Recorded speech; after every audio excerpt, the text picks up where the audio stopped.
G'day and welcome to a wild card edition of the Footy Form Guide podcast. I'm your host, Walley, joined as always by my good mate, Harro. I'm in slightly different surroundings today, Harro, but you're not. How are you, mate? Yeah, going well, Wally. And we've made it to the end of another regular season, or is it just round 25? I can't work it out yet. Yeah, there's a bit of round 25 vibes about it, but look, to be honest, I think it's one of those things that the AFL, we know they get a lot wrong. Got some wrong again last night, the All Australians, but that's neither here nor there. But what we do know is that this weekend, regardless of anything else, there's 2 games of footy instead of a bye. Yes, the last 2 rounds we had Carlton shipping around for a draw and teams not caring and all sorts of shit because of the wild card and the top 8 race ended, but it doesn't matter. Mate, because this weekend we got 2 games at the MCG. I heard someone, where did I hear? I think I heard Electric on DDF actually saying they're calling it the Melbourne Gather Round. I was like, fuck, it's 2 games. And we're in Melbourne every week anyway. But the point is it's a couple of decent games of footy.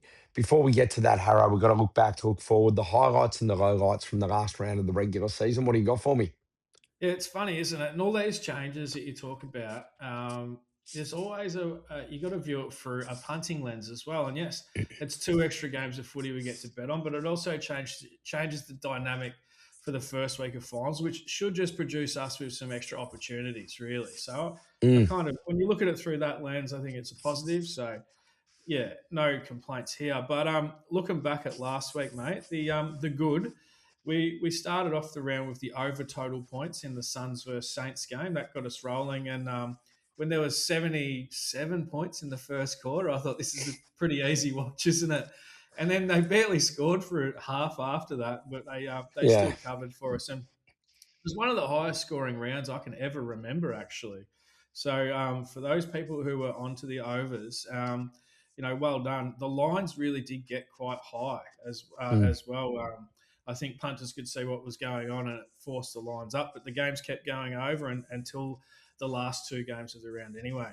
Other than that, we had the Crows at the line, and we said if the Demons happen to lose, it's a great opportunity to jump on the Crows. And regardless of mm. that, even before the D's losing, we were happy to be on the Crows at the first half line. So that was a pretty easy watch.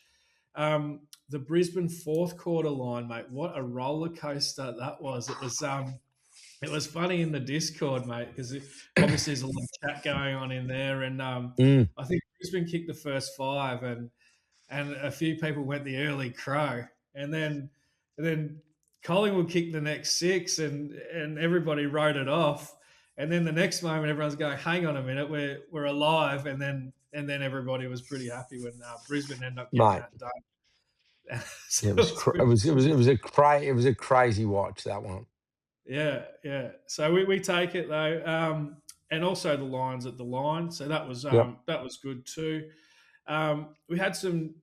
Actually, this one was interesting. I watched the first quarter of the Blues Freo, and I thought it's actually just it was pretty obvious from the start where this one was going. I thought, and tipped up the Blues to win by 24 plus, and that paid $6. So that was a bit of a highlight too. The bad, mate, I really the bad was all the demons for me. They let down our motivational multi, which was the best bet as well. And so that kind Mm. of put a dampener on the round. If that had gone right, we just about would have cleaned up.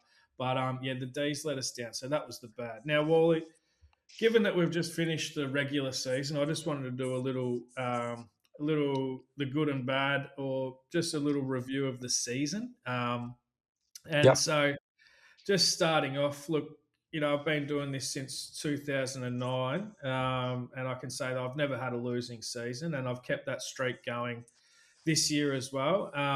Just to be completely frank, like I've had a profitable year, but I've had better years. Um, and so I just wanted to see how it all played out. Look, after 7 rounds, the first 7 rounds of the season, it was looking like an all-time type season. And then the whole ecosystem kind of changed, I felt, after that point. And what happened was the tab removed the +1 after round Mm. 6. And okay, that's fine. We don't want to rely on bookies having promotions or anything like that to be profitable. But I feel like it made all of the other bookies, they could all relax their odds as well because the plus one was keeping them a little bit more honest with their odds. And I found that after things got harder after that point, just because the competitiveness in the market wasn't there like it was with the plus one. So my turnover actually dropped by over 50% after round seven. So that was interesting. And obviously, the higher turnover, if you're profitable, the better sort Mm. of overall taking. So that was just one little take.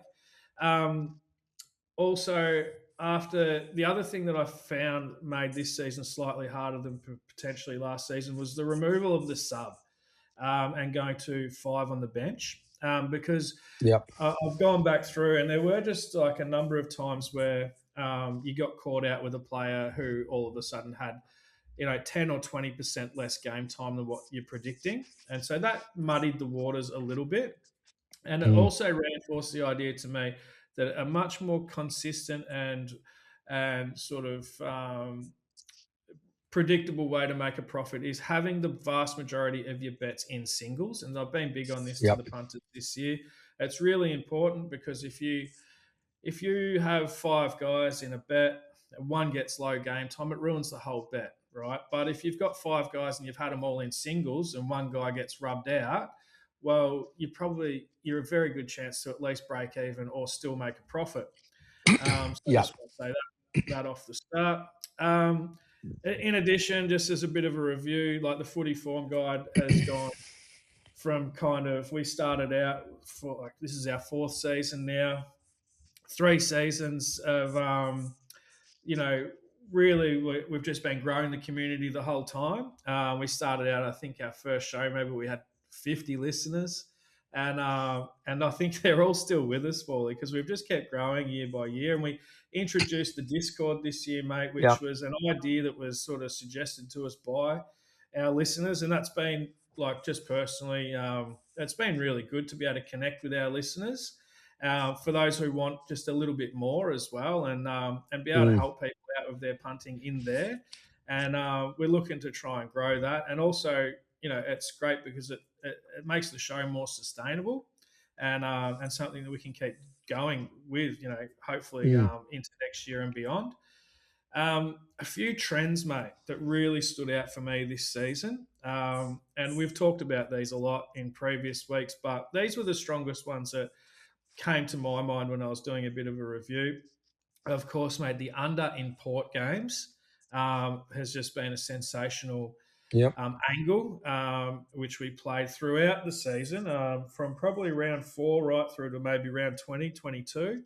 It was a strong trend. And we actually were able to identify the games that were going to go the other way. And it's been a brilliant, total points in port games. And actually, total points betting this season has been my best performer, running at about 20% ROI. So the total Yep. points have been a real bonanza this season.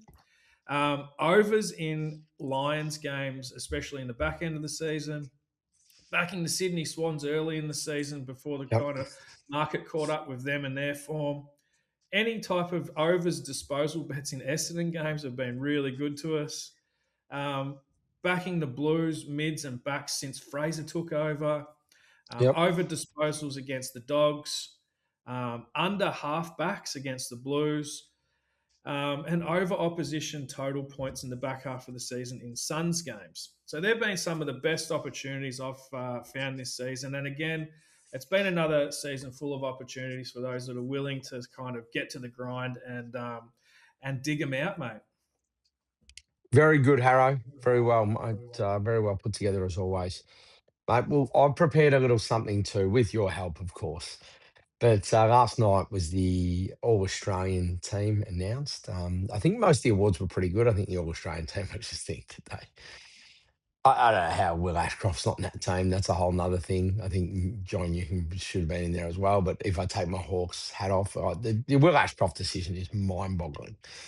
Um, anyway, But we've put together our All-Australian team. Now, this is a punting All-Australian team. So with the selections, there will be reasoning. So these are not the best 23. Well, there's 22 and a coach, Harro. And I left one position clear because I knew we were going to need to add someone last night that wasn't in our team and didn't make the All-Australian team. So Will Ashcroft is our honorary 23rd member.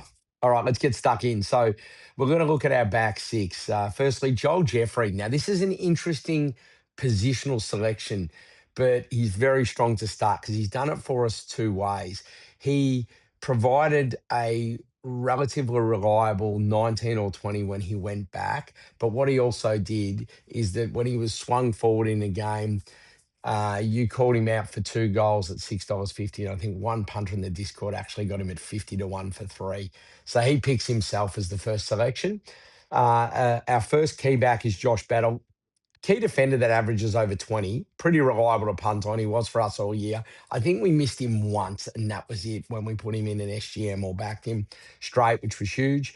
John Noble, talk about reliable. You back him overs at home, you back him unders away, Harrow. It was that simple. So he definitely makes the team. Maxie Holmes, one half of that Cats double act with Bailey Smith. Look, Max Holmes, he came up so many times for us. He only went under 25 in one of 18 games. And his line was always around that. That was huge. And especially if you're picking up the 24 or sometimes we go the 29. Then we had James Sicily. Geez, we had him in a lot of multis and singles, especially early in the year. He had such a big first half of the year. We knew he was coming off a good preseason. We expected him to do better than the year before. And we got that edge early before the bookies caught up. And lastly was in the back six was Bodie Yuland. He was just consistent. We backed him a lot of times. And again, that first half of the year really got us off to a flyer, Harrow. So that was really good. Now, as we move down the list, we've got our centre line here, Oscar Baker. Well, we backed him at $8 to get 20 back in round 4, and that alone was enough to put him on a wing. You wouldn't see him in many other teams of the year. Joel Fitzgerald goes in the guts because we backed him on debut at $6 to have 25, Harrow. It was a great get. And then Harvey Thomas on the other wing. Look, he's another one. This was one you were onto really early until the bookies caught up with his ability and took his price away. So that's our centre line. We move now to our forwards, which everyone loves our forwards, and we love this man on and off the park. Toby Green. Geez, we had some good bets on him early in the season where he was going forward, but then a few more midfield minutes. And like the All-Australian team, we put a midfielder on the half-forward flank because that's what you do. Cozzy Pickett also in that forward line. He could have been a forward. He could have been a midfielder. He finds goals. He was always a bet. But the good thing we loved about Cozzy, we go, if he doesn't get attention, you know he's going to cover. If he gets attention, just leave him alone. You don't need to take his unders. And he was so clear cut that you knew when he was going to perform. There wasn't a lot. You maybe had 1 or 2 surprises in the 23 rounds with Cozzy. So that was really, really good. Charlie Cameron, geez, didn't have a good run of 2+ goals. And he just went on and on. This is what he does. He's very consistent all year and just great for the punters. He was that perfect player if people like an SGM and they want to put a goal kicker, and he was that guy.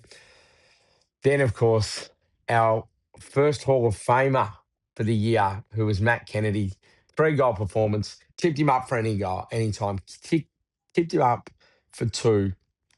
Some punters in the Discord took him at 100 to 1 or something crazy for 3. I think Bet365 offering it a point. It was a massive price. And an added bonus to him being in the top in the team is that we got on his disposals again when he went back into the midfield. So he was just the absolute perfect addition. And then, of course, Charlie Kerner has to be our full forward because the start of the year, Harrow, that was your tip for the Coleman medal. We looked at a couple and we go, what do we got? Look, if you're going to have your main bet, we think Charlie Kerner is the way to go there. So we made sure we got on that. The other forward is Josh Rochelle. When we saw Rankin take that midfield role, Josh Rochelle was always going to go forward. And in round 15 for the Ds, we got that big price of the $4 for 3 goals, which seemed too good to be true, but it wasn't. So that was really good. Now, our followers. Another man that probably won't be making too many All-Australian teams is Lloyd Meek, but we love him. And what a win that was on a tackles bet at double figures in the wet versus the Blues, Harrow. So we'll always love him for that. Now, on ball with him, Bailey Smith, like him or hate him, he doesn't get tagged. So he's reliable, Harrow. Him and Holmes Yep. with the 24 and 29 back in the day with the tab. That was a great double before no one was allowed to bet on multis. Amazing you just outlaw your most profitable product in a same game multi, but that's okay. They make their choices. But he was very reliable. And then joining him in the midfield, second uh, our second inductee into the Footy Form Guide Hall of Fame was Riley Sanders. He actually beat his line 10 games in a row from the Bombers game onwards, which was famous for him hitting 34 disposals at a huge price very late in the game. We had him at his line, I think on the day, Harrow, was 21 and a half on the night. Yep. It was on Easter Sunday. It was the night before Easter Monday. So what a 24 hours that was for the form guide. Anyway, that is our team on the park. Now, we had to do our subs, and we've gone about this a little bit differently. Now, what we've done is that we go, what about some of the players that helped us with the defensive efforts to hit the unders line? So we have gone with Mullen from the Cats, picks himself, Ed Allen, who's come onto the scene and been great, and then Josh Dunkley as well, who not necessarily is hard to tag, but puts a lot of attention and runs with players. James Jordan obviously outlawed himself from being in this team like he did all of them, so it's not up to us. So we left him out. And then I was like, oh, we need someone else on the bench. And what could be more appropriate than this? As we bring up the whole team graphic now, Harrow, Nick Dacos starts on the bench, which I knew you'd love because, mate, he just got it every week. And because I love him, I made him captain. So, what could be more footy form guy than Nick Dacos being put on the bench but being made captain? We will always be split on this bloke. I love him. I've got him on top of everyone in the game. I think he's the best player that goes around. You, not as much. But he's still, of course, in the team. We took him on a couple of times late, but most of the season we sort of we either went with him or we stayed away because we were so wary of him. He's so good. And of course, Harrow, you spoke about it earlier. The best trend we had all year was the Port Adelaide unders. So the coach of the year has to be the man that made that happen. Our best team trend was Port. So our coach for the 2026 Footy Form Guide All Australian team will be Josh Carr. Again, probably the only accolade he is going to get this year, Harrow. There you go, mate. What do we think of the team? Mate, that is brilliant. So fantastic work from you, Wally. It was a bit of a committee decision, but yeah, you did Oh, it take a bit was. of license there with a late selection, which caught my eye. So, I but love I him, like Harrow, it, and mate. we don't always have to agree, but you know how much I love Nick. And I'll tell No, you we have what is actually in. we've done all right with his with the way we've caught him at the right times, both on the Yep, overs and the unders as well. So yep. We've no been pretty good. I complaints mean, here, mate. yeah, I reckon in 23 rounds, if you take Nick Dacos on twice, if you only lose taking him on twice, that's a great result. Yeah, If you've taken him on and backed him throughout the year and you've only lost twice on Nick, it's pretty bloody good. What I and will just say, one. yeah, go. Yeah, he has beaten his line 15 times He's a as freak, well, mate. which He's a is so freak. if you just backed him every week, even if his line started to get up there, didn't it? Like it's getting up 34, 35. He kept beating it though. So yeah, and Star. also if you're just adding him in as a multi for your 30, he's looked after you pretty well. All right, Harrow. Before we get into the two games, we've got the wildcard games. Let's answer a couple of questions online. We're not asking, we're answering them. Okay, our man Yab has asked, very keen on, and I'm keen to hear this too. Thoughts on who will take out most disposals and goals for the final series, mate? Do we have any thoughts? I think last year we split it, didn't we? Didn't we? We had Neil or Zorko. We had one of them. They literally tied on disposals. We were a bit stiff. Yeah, we had Zorko, but also we had Yeah. Josh Dunkley most tackles for the That was a final good one. series. That's right. We did too. Yes, that Yeah. was the one we went well. What are the chances of getting an exact tie on disposals?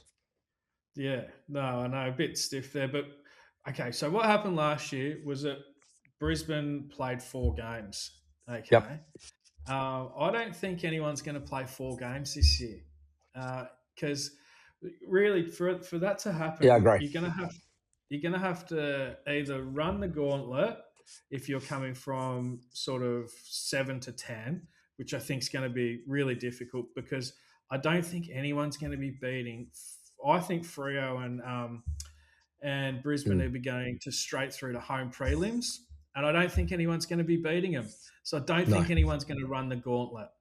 Um, so I don't think anyone's going to be playing 4 games, and it also means that Brisbane and Freo most likely are just going to go through in 3 steps. So it makes it a little bit harder than last year, where last year I think we could see a genuine path for Mm, Brisbane to be playing in 4 games. So if you can get a big price, I'm tipping everyone's going to play 3, right? I think Geelong are going to play 3 games. Um, and that means okay. Bailey Smith for me is even though Geelong could be out in their first game, so there's a bit of risk to it, but I'm going to be predicting they play 3. And for that reason, I think that Bailey Smith, who really doesn't warrant a tag, is probably he's my tip, mate, for the Mm, most disposals. I'm actually trying to find the price, which I can't do actually right now. I can't find. Oh, here it is. AFL Extras Markets. I came up with this earlier. Oh no, it doesn't actually say. So sorry about that. I haven't got prices, but Bailey Smith would be my tip for that. And I okay. think everyone's going to be playing 3 games, and he just racks up the footy. Yeah, all right, there you go. I like Will Ashcroft. I think he's going to be absolutely steaming into finals. I like him for everything. What about any thoughts on goals, Harrow, or it's just a Well, Logan Morris is probably hard to go past, isn't he? mm. It's a little bit hard without having the prices up. They must have pulled them down, those markets, because I can't find them right now. Yeah, Harrow, I've just had a look and uh markets are down pretty much everywhere on this site. No, we've seen them. So look, sorry guys, we don't actually have specifics. We're saying, Harrow, you like Bailey Smith disposals, Logan Morris goals are probably the two. I don't disagree with either of those. I also like Will Ashcroft for disposals, but he's probably going to start the favourite. I just think they're going to go well, and he's proven on grand final day, which is another biggie because players can completely go missing there. But the logic behind what you're suggesting is definitely spot on. Now, just in terms of other questions, Harrow, I've had a couple of questions around how teams like approach finals, how it looks differently, doing roles like how do you suggest an analysis change in finals? Do you give normal weight to stats, head to head form? Take Pies, for example, not the strongest team this year, but seem to thrive when it comes to pressure. Then there's other soup like what do we do with tagging and that? Harry, how do you just there's a lot of questions that are asking that same sort of like thing. How do you look at finals differently to your regular season? What are a couple of the tips you have for the punters?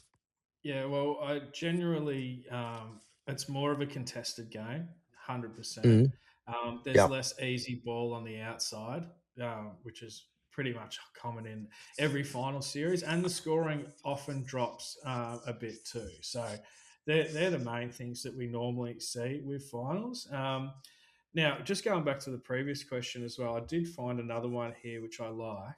If ever a team is set up to go out in straight sets, it's the Sydney Swans, isn't it? And you can Mm. get $2 for them to go out in straight sets. Given what's happened to them, I know they looked impressive on the weekend, but North Melbourne Played just North. were not. They were gross. So I don't take anything out of that, and that's probably why we're getting the $2 about the Swans to go out in straight sets. See it pretty hard for them to actually to win a final with Mm. all those guys out. So just I thought I'd throw that one in there as well. Yeah. The other thing is that that looked like the one of the more emotionally charged games I've ever seen in my life of watching footy for years and years and years. And that, as we know, just in general life, when you have that much emotion, it does take a shitload out of you. Like when you are like they clearly have had a lot taken out, and it almost felt like that was kind of like their moment, their finals moment. Like I mean, I give them zero against Brisbane. If Hawthorn had gone up there, maybe, but Brisbane, please. Like I just get, Yeah. and then they've got the prospect. They're probably going to be playing an Adelaide or a Melbourne if Melbourne were able to get through Adelaide. And if any team that's good enough to go to Adelaide and win is good enough to go to Sydney and win. But we'll wait and see. But yeah, there's a fair bit around that, as there always is. All right, Harry, let's get stuck into the footy now. In terms of Yep. the game, we've got Western Bulldogs Collingwood Friday night. Western Bulldogs $2, Collingwood's $1.84, and the line is 1.5. So it's a pick'em game, Harry. Yep. Yeah, fair enough too, given the Dogs' bit of a resurgence in form. The Doggies are just playing a style completely different to what everybody else is playing at the moment. It reminds me a little bit of sort of Ross Lyon-ish sort of areas, going back a little while now, where they're really looking to push numbers back into defence and play the slingshot Mm, type game. So that's going to be really interesting. It worked against the D's. I don't hmm think it's going to work against Collingwood. Actually, Collingwood set up pretty well for this style of game, I think. And also, there is a massive watch for me on Aaron Norton. Um, if he doesn't play, like, what threats do the Doggies actually have up mm, forward without Norton there? It's a massive hole if he's not to be there. And I think that the Collingwood brand of footy with the high mm. pressure, high tackling at the MCG too, Wally. I feel like I know that the Doggies won there against the D's, but this is basically a home game for Collingwood, and I think Yep. it all just kind of sets up well for them. Also with the extra day's rest. Um, but waiting for Norton, I think, because either way, if Norton's named out, well, you know you've got a much surer bet on the Pies, even though you'll get a Mm, little bit of a worse price. But and then if he is named there, well, you're probably just going to get a better price. So mm. I'm waiting for the teams, but I'm definitely leaning to Collingwood. Yep. Talking about that kind of style of game, and with the Doggies flooding back, Wally. It does a Mm, few things, all right. So it makes for lower scoring. But what I've found also with the lower scoring, and we saw it against the D's on the weekend, it's a pretty taxing game style to try and implement for the whole 4 quarters, because you've got yep. to be players have got to be willing to sprint up and back, right? It's Yep. a pretty high endurance style game, and it can lead to it opening up late. Okay. And so I like the unders, but I'd actually be targeting the first half unders when I think that the intensity is not going to come off the game in the first half. And so happy to offer up a bet of under 85.5 in the first half. Just given, and also finals, it's the way they often go as well. Mm, Just with the higher intensity, you get the lower scoring early in the mm. match. So that's one thing that I can see happening. Also, when a team is willing to do that, it opens up the possessions for the Collingwood backs. And Yep. so we're going to go through the possessions, and I'll keep that as a bit of a factor in terms of like who we're going to Yep. pick for our disposal bets. But Yep. we've seen it pretty regularly, like over the last half of the season, really. And if I just have a Yep. quick look here at the DVP, like the Doggies are rating fifth to the main defender ball user, but if I isolate it to the last 5 rounds, yeah, actually they're still high. So they're high whichever way you look at it. Yep. And also like general defenders, like the Doggies are, they're conceding the most in the last Yep. 5 rounds, and even key defenders, mate, they're conceding the most to key defenders. So that'll kind of make sense. Like the Doggies players are all filling up one Mm. half of the ground, and then the Pies players are forming a wall. I can see Yep. this. They're going to be forming a wall, getting re-entry after re-entry, and that sort of thing happening. And so that's the way I think the game's going to look. And then from there, it's just it should be a bit lower scoring, and it's just going to be. And then also the Doggies, they're just going to be looking Mm. to get goals out the back, in that slingshot Yep. side of soccer type style, and so Collingwood are probably going to hold one player back fairly deep, Mm. maybe a Jeremy Howe. So he could Yep. lead to a little bet we might have as well based on that kind of theory. All right, Harro. Now, what we're going to do for the both games, we're just going to run through the player lines, and you're just going to give us a yes, no on whether you want to take them over or under at this point or over under. Bailey Dale, 27.5. I think that's well set. So I'll just if I don't, I'm going to give you over under or just a pass. So Of course, I'll just leave. Yep. yeah, Pass. leaving him Ed Richards, pass. 26.5. I just worry a little bit about the tag going there, especially if Bont presses forward. I'll pass. Matt Kennedy, 25.5. I'll have to wait for teams to work out exactly his role. If the teams work out without like Libba and whatnot, then I could look at his over. Bont, 23.5. 23 and a half is getting low. He got tagged last time against the Pies and still got 22. But it's just a general rule. When I think a guys are likely to get tagged, I just avoid him or go under. But in Bont's case, I'll avoid him. Riley Sanders, 19.5. Yeah, so Sanders, I feel like especially he's not getting any midfield time right now. So I lean under there. Bailey Williams, 18.5. I'm leaning to the over with Bailey Williams. Just a little bit of a caveat on that. Like he was playing back and really racking it up, but last week with the two like Bailey Dale returning to the team, he went back out to a wing. But wing's normally not a bad spot against the Pies, but this is just a lean. I'll just lean over. Joel Frazier, 18.5. Actually quite like he's over because you look at his last 5 games, Wally, and he Yep. on the weekend he played 60% midfield time and he had the 24 in a pretty high intensity match. He had 20 against the Blues, which is not an easy opponent. And he also had 19 against Freo in the last month as well. They're all over this, and most of them are better opponents. So the line seems a bit low. Happy to be over him, 18.5. Lockie Bramble, 17.5. I lean under, Yep. even though he went over on the weekend with those other guys back. I Yep. just feel that, you play that game 20 times. I think he's going under more often than over. Okay. Connor Budrick, 16.5. Too hard basket. He was pretty bad coming back off his first game, but the line has really Yep. adjusted. So I'm just going to pass until he does something good. Cooper Hines, 14.5. His last 4 games are all over that, but only just.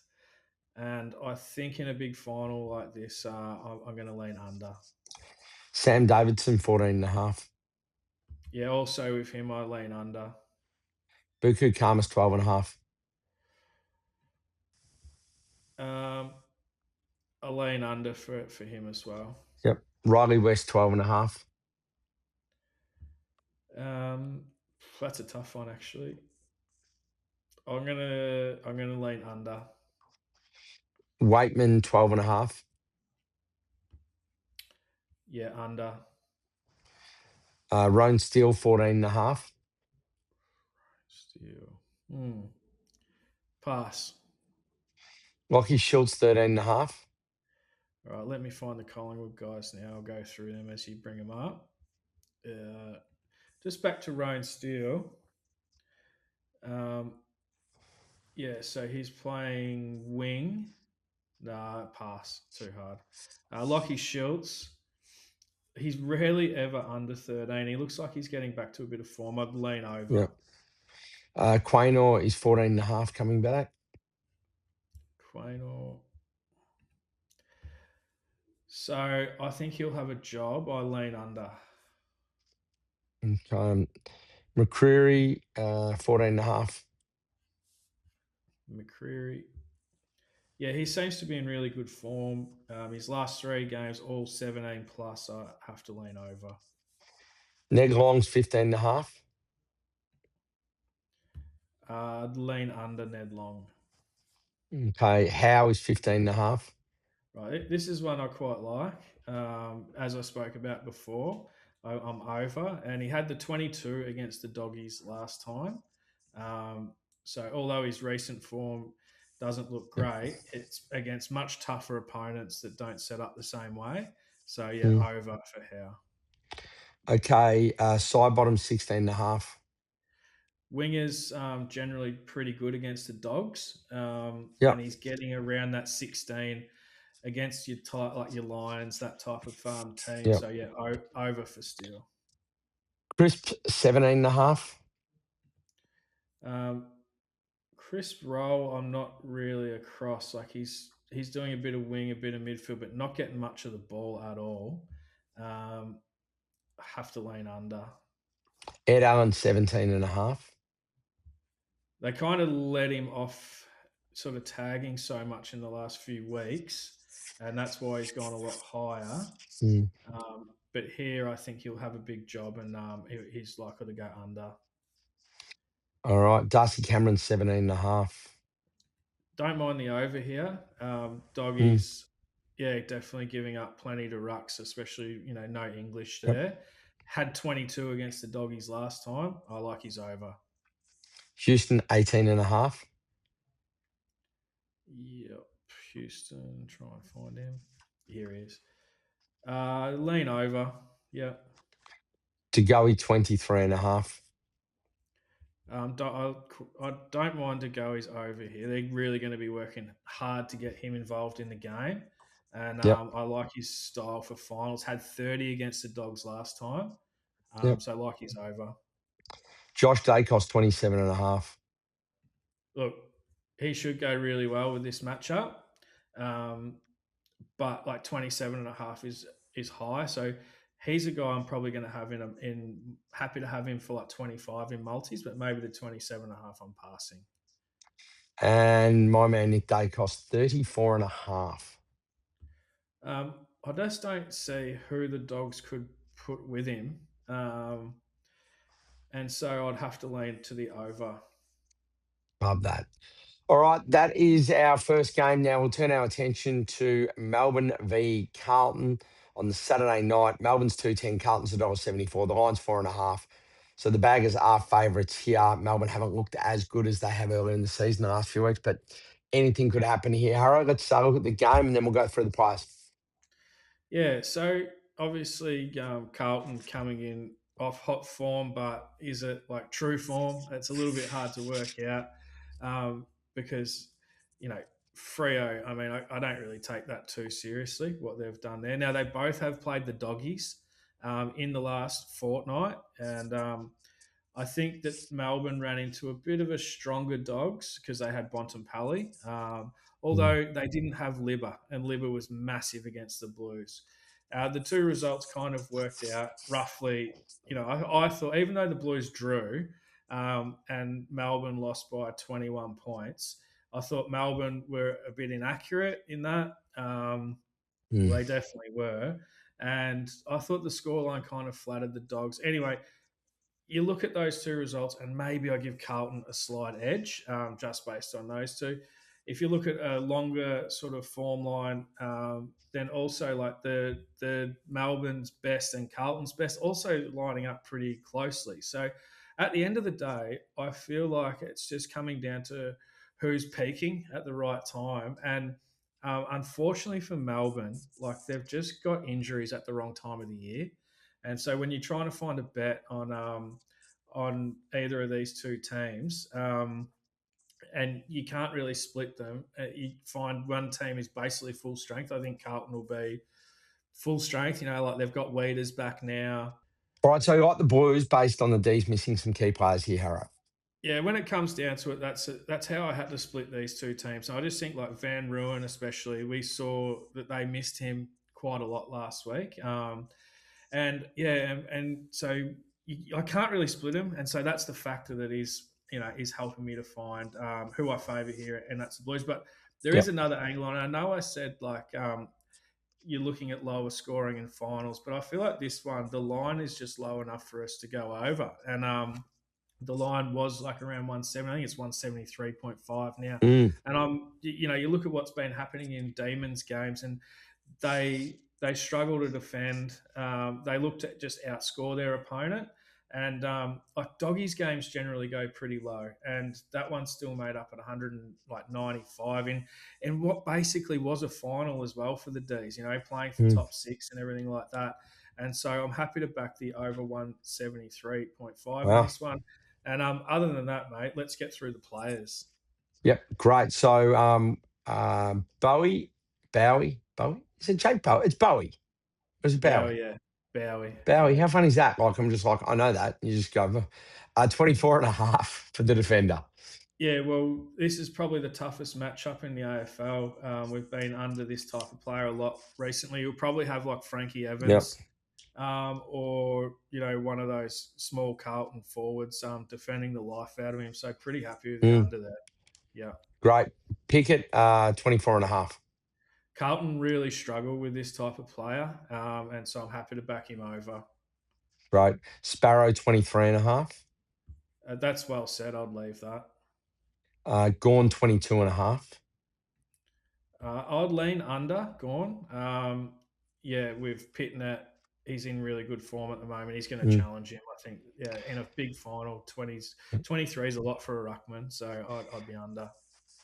Langdon, 19 and a half, which has already seen money on the over out on the wing. What do we think? So that may move. No, I'm more under that. Okay, Definitely. good. Wing You no might get longer 20 and a half, Harro, because Sorry? that line's already, the price is already into $1.78 for the over. So you might even get 20 and a half by the time this comes out. Yeah, like the under. Great. Tholstrop's 20 and a half. Just because the Blues restrict backs, I'll be under.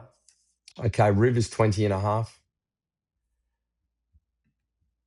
Yeah, same line of thinking with him. I couldn't go Yep. over a deep back. Yeah, under. There you go. Footy Form got All Australian centre, Joel Fitzgerald, 19 and a half.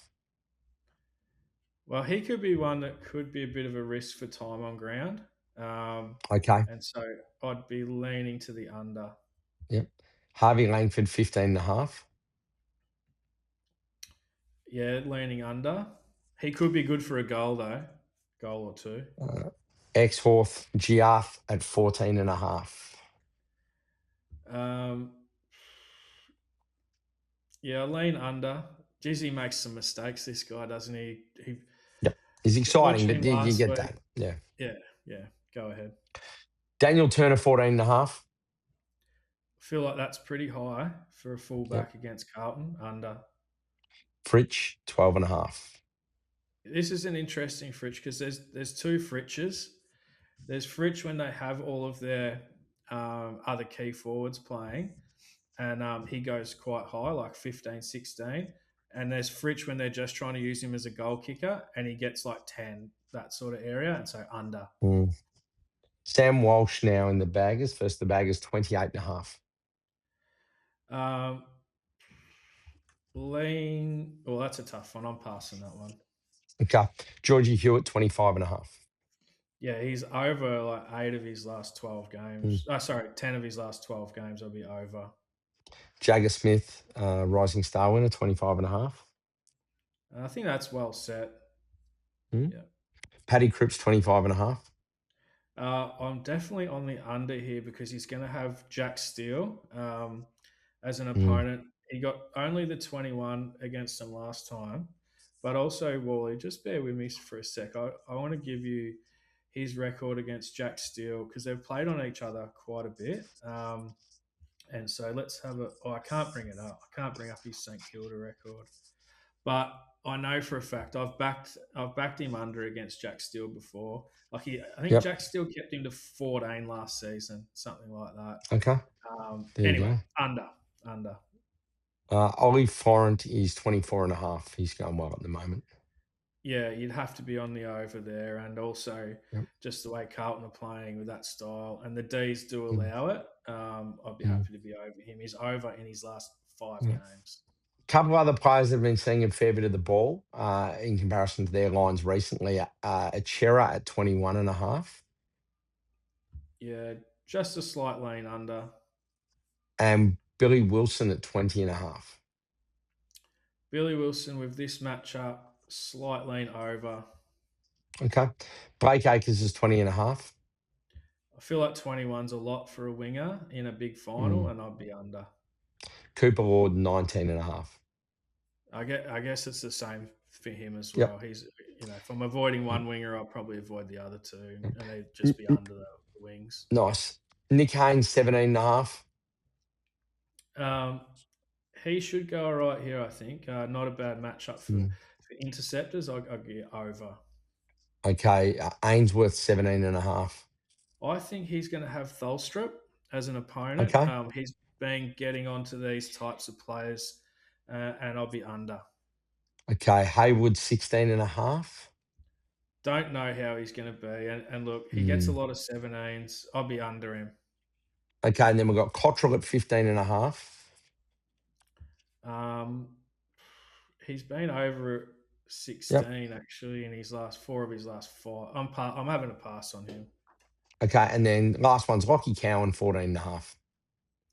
Well, one thing I know about whoever plays on Bailey Fritsch will go under, and I think he'll get Bailey Fritsch, so I'll be under. Okay. There you go. All right, Harro, that wraps us up for the 2 games. We've gone through the disposals. There's going to be a lot more happening on the Discord. So this is the perfect time to have a crack at it. All the details are on our socials. Finals now. You've got 5 weeks to go. We're going to have heaps in there. You've been great as always, mate. Harro, we've only got 2 games, but we're still going to need your best bet. It's obviously a tough one with only the 2 games, mate. And I'm going to go with the under first half line in the Pies versus Dogs. So a little bit, little bit obscure. Yeah, but I think everyone should be able to get on it. Yeah. Do you know what else is good? It'll be decided before most bets because it's the first half of the first game, Harro.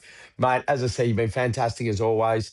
Best of luck for the weekend. Good luck to your baggers. And look, obviously, if you're in the Discord, you'll hear us again after the teams come out on any updates. And go the Hawks and go the Blues ahead of finals. All the best, punters.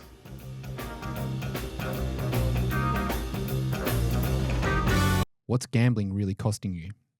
For free and confidential support, call the number on the screen or visit the website.